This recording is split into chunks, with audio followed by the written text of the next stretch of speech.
Las Vegas is built for tourists, but there are some places you will never get to see. I've lived here over 12 years, and today I'm taking you behind the curtain into 6 hidden spots in Las Vegas that tourists are not allowed to visit. These are the places that most locals don't even know exist, and I'm going to show you why tourists can't get inside. Trust me, by the end of this, you'll never look at Vegas the same way again. Millions of people visit downtown Las Vegas every year, but most have no idea they're just steps away from a place very few ever get to see. Inside the Plaza Hotel and Casino, there's the popular steakhouse called Oscar's. Many people know the steakhouse, but what they don't know is that there is a secret room connected to the steakhouse that serves as a symbolic office for former Las Vegas Mayor Oscar Goodman. And if you don't know who he is, you're about to find out why he's so ingrained in Las Vegas history. Oscar Goodman was initially known for being a defense attorney for well-known Vegas mobsters like Tony Spilotro. Oscar even made an appearance in the 1995 movie classic Casino as himself. He had this famous quote where he'd say, "There is no mob." Defending mobsters helped make him famous enough that he eventually became the mayor of Las Vegas for 12 years. And after his 12 years ended, his wife Carolyn became mayor for another 12 years. So technically, the Goodman family held the mayor's position in Las Vegas for about a quarter of a century. Goodman's office includes his desk, his chair, photos with celebrities all over the walls, paintings of him, other artwork, and memorable items. And even though there's a glass door that connects directly from the office to the restaurant, the office is kept private and off limits to the public. You can eat at Oscar's Steakhouse all you want, but the office remains as a commemorative space to a unique time and a unique man in Vegas history. Directly beneath the Las Vegas Strip is an entire population of people that are living in complete darkness.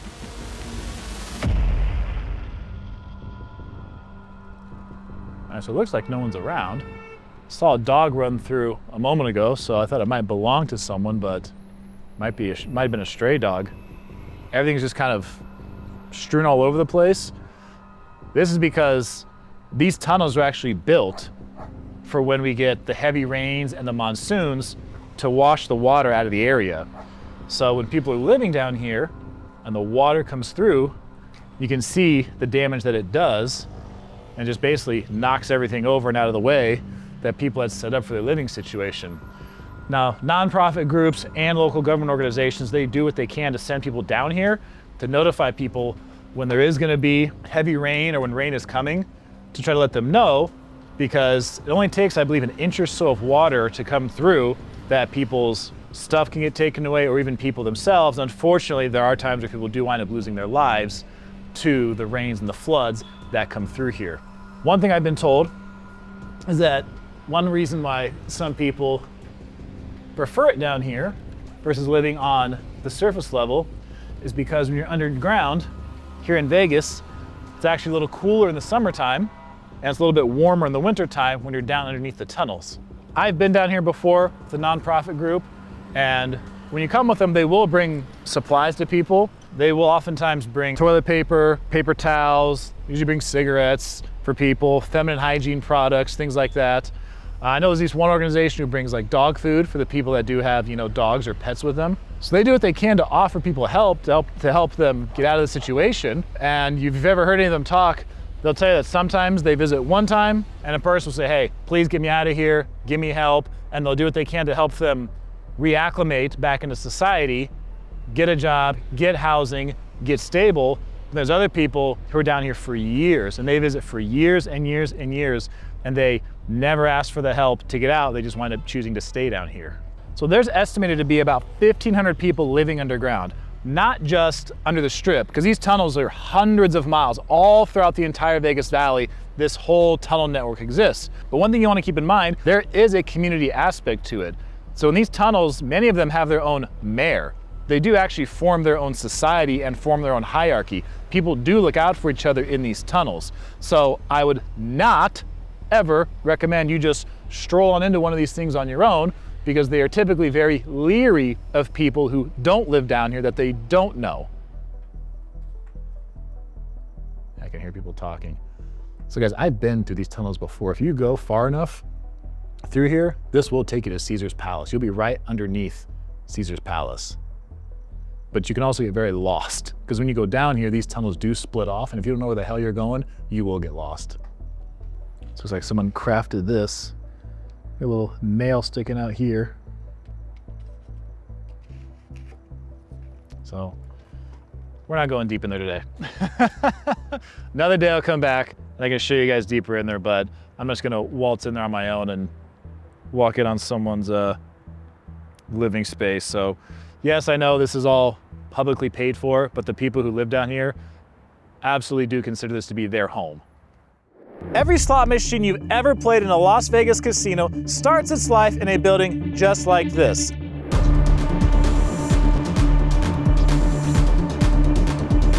the vast majority of players have no idea that these large manufacturers have these buildings all around the Vegas Valley. This is Ainsworth Gaming Technology, one of the bigger slot manufacturers in the country, and this $40 million building right here produces over 5,000 slot machines every single year. If you've ever played a slot machine like Quick Spin, Pac-Man, or Mustang Money, then you have played a slot made by Ainsworth Gaming Technology. There are about 200 employees working here between game developers, mathematicians, graphic artists, software engineers, and quality assurance. All of them focus on creating the next slot machine that's going to end up on a casino floor. And the process from idea to casino floor takes about 9 to 12 months. First, the game development team comes up with an idea. Then they design the graphics, create the math model, and program the game. After that, it has to go through testing. We're talking about 100 million simulated spins to make sure the game works correctly and meets payout requirements. Then the Nevada Gaming Commission has to approve it. Third-party testing labs run their own tests. And only after all of that does the machine finally get manufactured and shipped to a casino. So when you're sitting at a slot machine putting money in, you're playing a game that took about a year to create and went through more testing than most people could ever imagine. But this facility is absolutely closed to the public. I got access a couple years ago because I interviewed the VP of marketing. You cannot just show up here and ask for a tour. There are proprietary secrets about game development and security restrictions around the production of these games. There's a hotel suite in Las Vegas so exclusive that even the biggest gamblers in the casino cannot get it comped. It doesn't matter how big your bankroll is or how many markers you've pulled. If you want inside this place, you pay. And the minimum is $150,000 just to meet the 2-night minimum requirement. Most people don't even know it exists, because unless you're paying for it or someone the casino personally invites, this suite stays completely out of reach. It spans 9,150 square feet across 2 stories, basically the size of a luxury home stacked on top of a penthouse. It's the kind of place where someone could throw the wildest party of their life and no one would ever know. After all, this used to be the Playboy Suite years ago. Even the balcony feels unreal. It has its own private pool, suspended high above Las Vegas, with a view that looks like it shouldn't exist. Not a single neighbor, not a single interruption, just you and the entire city glowing beneath you. Inside, the bar can hold a dozen people without feeling crowded at all. There are multiple lounge areas upstairs and downstairs, each one looking like it belongs in a design magazine. You'll find a salt room, a massage room, a treadmill room, and even a pool table. Each one designed to make the suite feel like its own private universe. As of the day it was recorded, no one has officially been confirmed to have ever stayed here. All of this belongs to one place, a place almost no one will ever see, the Empathy Suite inside the Palms Hotel and Casino. Officially, it has 2 king beds and sleeps 4. Unofficially, it's a world that almost nobody will ever step inside, except in videos like this one. There's no shortage of secrets in Las Vegas. And if you want the secret to saving money on your next trip, you can join over 30,000 other people who get a minimum of $1,000 in total savings every month sent to them for free. Just use the QR code on screen or the link below to use these deals on your next Vegas vacation. If you thought that was wild, what's coming next changed everything for me. Hidden in the shadow of one of Las Vegas's most famous resorts lies a place few have ever seen, and even fewer understand. Everyone knows the mob played a pivotal role in shaping the city, but there was another force in town, one that worked quietly behind these walls.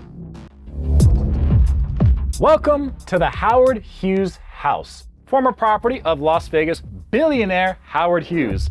So this is a small home that was built in 1950. When I say small, I mean we're talking just a 2-bedroom, one-bath house when it was originally built. Howard Hughes was a billionaire who used his wealth to buy Las Vegas casinos from famous mafia members. He's often credited as the one who changed the image of Vegas from being just a shady outpost run by mobsters to being a place where large companies could invest their money and make huge profits. In here, one of the cool things you have that was particular to Howard himself was he was known for having mental health issues and being schizophrenic. And this right here in the corner, this is not to store firewood. This is a bug out for him. Several things he had in place for emergencies because he was also known for being very paranoid. And since Howard was so wealthy, when he did die, there was a lot of talk about trying to find his will and where all his money was going. And right in this part here, as you get to step in the kitchen area, you can actually feel this like indentation in the floor because when people were trying to find his will, they dug up underneath here and they actually found a crate or a storage container. So they thought if they opened that up, they were gonna find his will and other documents. It ended up being completely empty. This is one of the bedrooms. What's unique about this room is this room was really designed for the different women that Howard had in his life. So by numerous accounts, Howard was quite the ladies' man. And one historian estimates that at least 30 different women had a relationship with Howard at some point, whether romantic or not. But one thing Howard believed was that women felt better about themselves when they saw themselves in pink. So this mirror is actually tinted pink. So you saw the bug out escape that Howard had in his living room. Well, there's another safety measure he had in place when this home was built. This button right here actually goes to the Las Vegas Metropolitan Police Department. So he had this installed as one of his safety measures because remember, he was known for being very paranoid. This room is the one that historians debate about the most because if Howard Hughes actually slept here, it would have been in this bedroom. Some historians believe that he never actually spent a single night here and this was purely used for his office. Now, the other thing you'll notice in here that they kept, which is cool, is some of this older film equipment because this is on the property of Channel 8 News because back then, Howard owned the PBS News Company. So he had his home built on the land of the news station that he owned. So 8 News now has agreed to donate this Howard Hughes house to the Clark County Museum. However, the museum needs to actually get it lifted and moved over, which they've done before in the past with numerous other homes in the Vegas area that they want to preserve as part of their history. As of the day of filming, they are 60% of the way to their fundraising goal of $4.3 million. If you'd like to help preserve this part of Las Vegas history, there will be a link down below. You can donate there so this home can stay a part of Las Vegas. It'll be over at the Clark County History Museum. I just gotta say you look great, man. Yeah. Hello. Oh, I think my jawline's still a little too strong. Can we contour this? No, we can take care of that, no problem. I got you, babe. Yeah. Millions of people see the show, but almost no one gets to see what happens behind this curtain.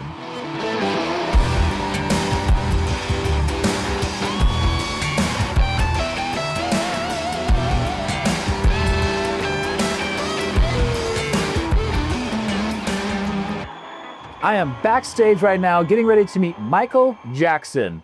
Well, the tribute artist who plays him. Since a man from last Hey. year, I'm so proud I Michael. am the only one. What's up, man? Nice to meet you. Oh, good to see you guys. How are you? Good, man. How are you? I was late. Traffic is just horrible out there, man. I had to sell my helicopter, so I had to drive.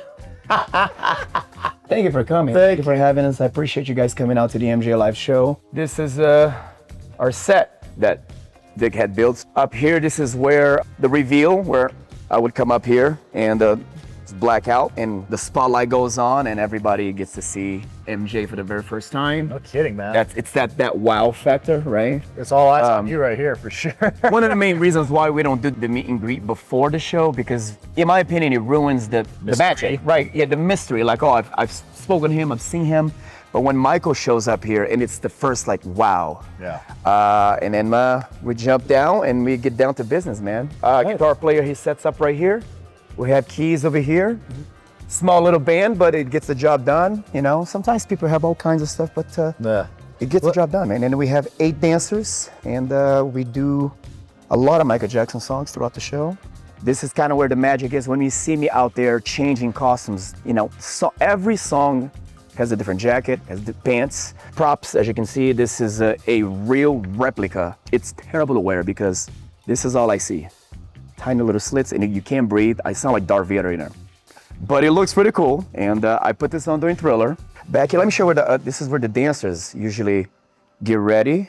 Hello, girls, everybody. Hi, come in. Say hello. Who's here? Who's here today? Oh, we're back with the, okay. We have all the dancers' costumes and everybody has their own rack, so it doesn't become a mess. So everybody has their own things, shoes, and this is where a lot of the stuff is. Not glamorous, but you know, the magic happens. The glamorous is up front. Sometimes we get bored if we play with the balls. Okay, no, we don't. Donnie, okay. It's like one of those balls over there. I'm like, sometimes we get bored and we play with Donnie's balls. It's like, no, we don't. I love the makeup process because it slowly but surely you start becoming someone else. And within, you know, half an hour, as I begin the makeup, as jollies, and I finish the process, and then you look in the mirror and you look like Michael Jackson. And that is when you show up to the crowd, it's that wow factor where everyone is like, wow, that's awesome. Let me show you this, you guys. This is also where a lot of the costumes get fixed and stitched. And a lot of our cables and lightings and whatnot, but if you come in here, this is where a lot of we get, you know, a lot of our costumes fixed, and you know, with a lot of dancing, a lot of movement, things constantly break.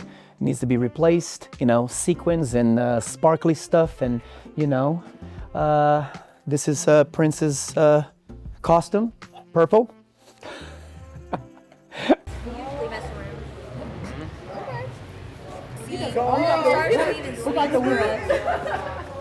Hey, Michael cleans the floor backstage. Coming out. Oh shit. Wait. All right, here we are, MJ Live at the Harrah's Hotel and Casino. We're getting ready to do another show. I just want to say I'm very glad and happy that you guys are all here. We get to live our dreams every single night. Don't ever forget that. Out there's a lot of people that paid good money to come see us. So let's get out there and give them a good show. Sounds good? Put it here, put it here. On count of 3, MJ Live. 1, 2, 3, MJ Live!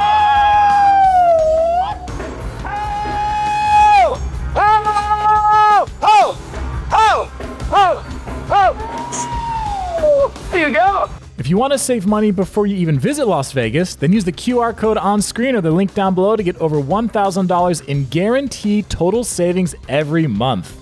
You just got to see a few places in Vegas that no one else does, but if you want to find out some real secrets about Las Vegas, be sure to watch this video about things Las Vegas hotel and casino employees will never tell you. Thanks for watching. I'm Jacob, and this is My Life in Vegas.